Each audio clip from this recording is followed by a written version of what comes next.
যে বৈষম্য বিরোধী আন্দোলনের অন্যতম নেত্রী উমামা ২ ঘন্টা একটা লাইভ এসেছেন এবং তার লাইভ থেকে যেই সারাংশটি পাওয়া গেছে সেটি হচ্ছে এই দলের বেশিরভাগ নেতা কর্মী ৫ই আগস্টের পর থেকে আকণ্ঠ দুর্নীতিতে নিমজ্জিত।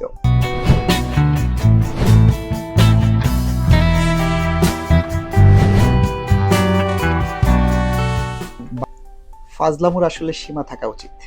নতুন এই দলটির কারো কল রেকর্ড ফাঁস হয় যে তারা তাদেরই দলের নারী নেতৃত্বের সাথে অশালীন কথাবার্তা বলছেন, সেই ধরনের রেকর্ড ফাঁস হয়ে জনসমক্ষে এসে ভাইরাল হয়।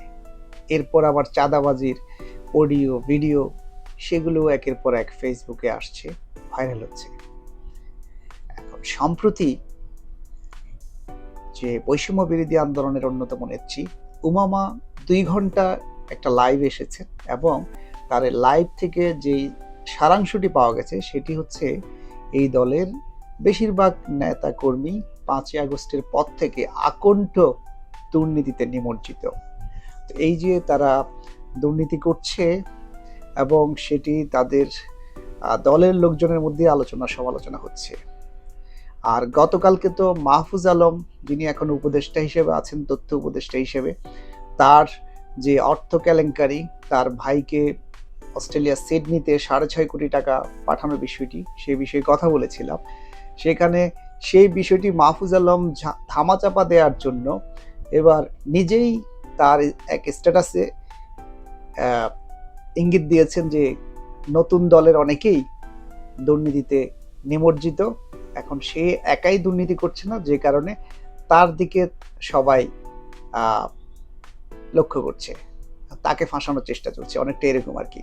কিন্তু পরবর্তীতে তার স্ট্যাটাসে ২ থেকে ৩ ঘন্টা পরেই সেই আবার সংশোধন করে দেয় এবং সেখানে বলছে যে না, ও বিভিন্ন দল, অর্থাৎ নতুন দলটি বাদ দিয়ে বিভিন্ন দলের কথা বলা হচ্ছে। তার মানে হচ্ছে যে সে এটা আবার ওদের সাথে সমঝোতা করে আবার এটা সংশোধিত করেছে। তো এগুলো আসলে সাধারণ মানুষ বোঝে। অনেকেই তো তার আগের স্ট্যাটাসের স্ক্রিনশট রেখে দিয়েছে, তাই না? তো এই মাহফুজ আলম উপদেষ্টা হওয়া না হওয়া বা হওয়ার পরে তার বিভিন্ন সময়ে তার যে স্ট্যাটাস, তার কথাবার্তা, বক্তব্যের ধরন, এগুলো আসলে বিতর্কিত হয়েছে এবং অনেকবারই তাকে স্ট্যাটাস ডিলিট করতে হয়েছে এবং চেঞ্জ করতে হয়েছে। তো এগুলো এক ধরনের ছেলে মানুষই। এইসব বিষয় আসলে এই ইন্টারিম গভর্নমেন্টের উপদেষ্টা প্যানেলের থেকে এই ধরনের এগুলো আসলে মানায় না, ঠিক আছে? এই বিষয়গুলো ব্যাপক হাস্যরসের সৃষ্টি করে।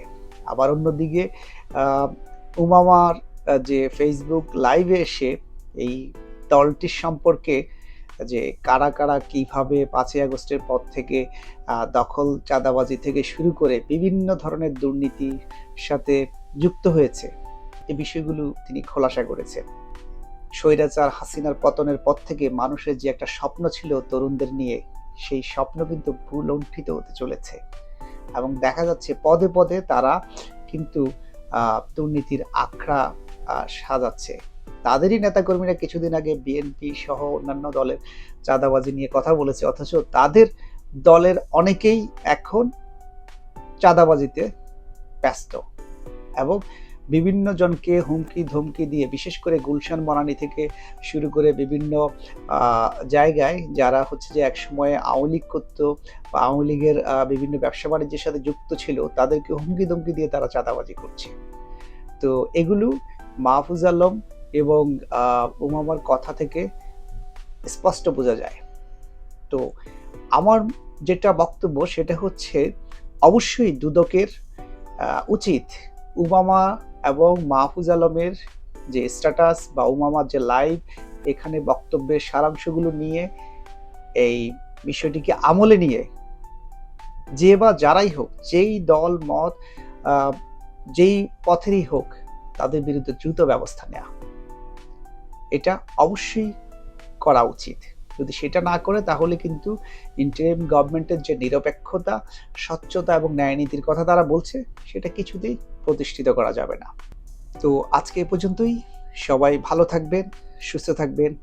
দেখা হবে পরবর্তী কোনো ভিডিওতে।